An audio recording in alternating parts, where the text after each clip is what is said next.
कल की कथा में हमने सुना था कि श्री हनुमान जी समुद्र लांघकर उस पार पहुंच गए हैं, लंकापुरी के द्वार तक पहुंच गए और अब वे लंकापुरी में प्रवेश करने की सोच रहे हैं।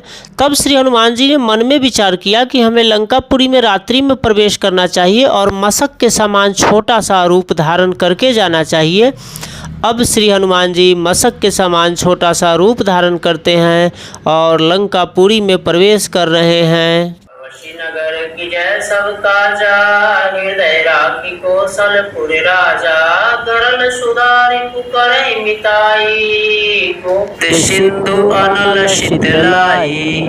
श्री हनुमान जी प्रभु श्री राम का स्मरण करके लंकापुरी में प्रवेश करते हैं। जिस प्रभु श्री राम की महिमा से विष भी अमृत हो जाता है और समुद्र भी गाय के खुरों के समान हो जाता है, ऐसे ही प्रभु श्री रामचंद्र जी का स्मरण करके श्री हनुमान जी लंकापुरी में प्रवेश किए। लंकापुरी में प्रवेश करने के बाद श्री हनुमान जी ने हर एक महल की तलाशी ली कि माता जानकी मिल सके। श्री हनुमान जी ने उस शयन कक्ष में भी जाकर देखा जिस शयन कक्ष में रावण रहता था। वहां जब श्री हनुमान जी को माता जानकी नहीं दिखाई दी तब वे इधर उधर देखने लगे, चारों तरफ देखने लगे। श्री हनुमान जी को एक बहुत ही सुंदर महल दिखाई दिया, भवन दिखाई दिया।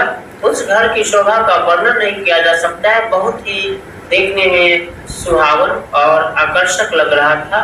उस पर भगवान श्री राम के आयुध बने हुए थे। श्री रामचंद्र जी के धनुष और बाण के चिन्ह अंकित थे और घर के बाहर नए नए तुलसी के वृक्ष लगे हुए थे।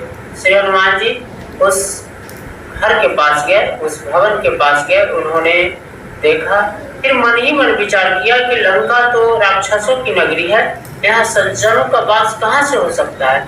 श्री हनुमान जी ने सोचा, लंका निश्चर निकर निवासा, यहाँ कहाँ सज्जन कर वासा।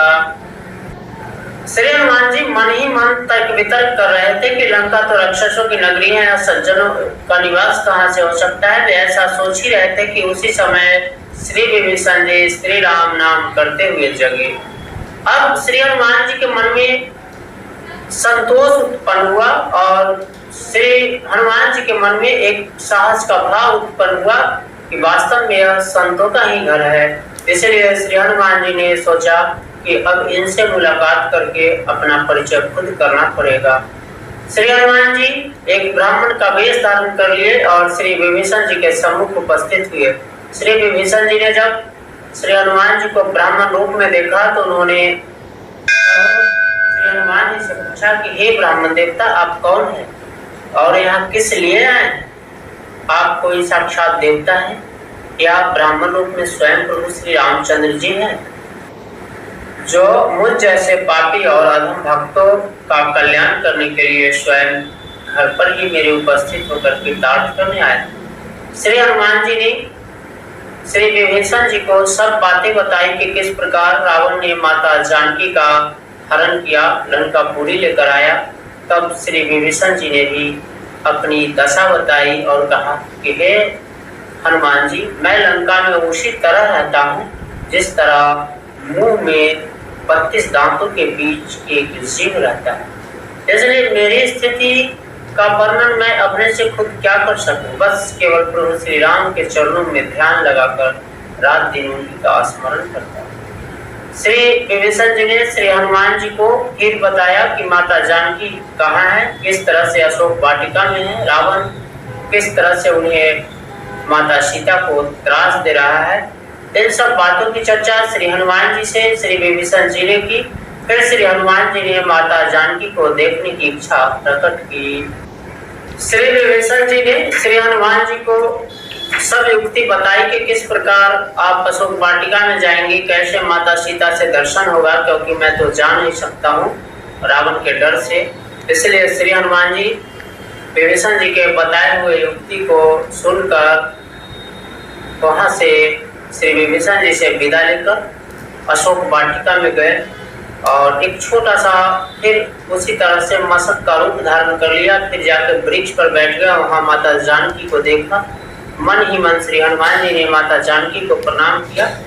देखा कि शरीर दुबला पतला हो गया है, पूरे सिर में जटाएं उगाए हैं और माता जानकी बैठकर मन ही मन प्रभु श्री राम का ही ध्यान कर रही है। श्री हनुमान जी ने देखा कि माता जानकी प्रभु श्री राम के चरणों में ही ध्यान लगाए हुए निरंतर श्री राम का जाप कर रही है मन ही मन। श्री हनुमान जी विचलित हो गए माता सीता की दशा को देखकर और वे पत्तों की ओट में छिप कर सोचने लगे कि हे प्रभु, इस समय मैं क्या करूं।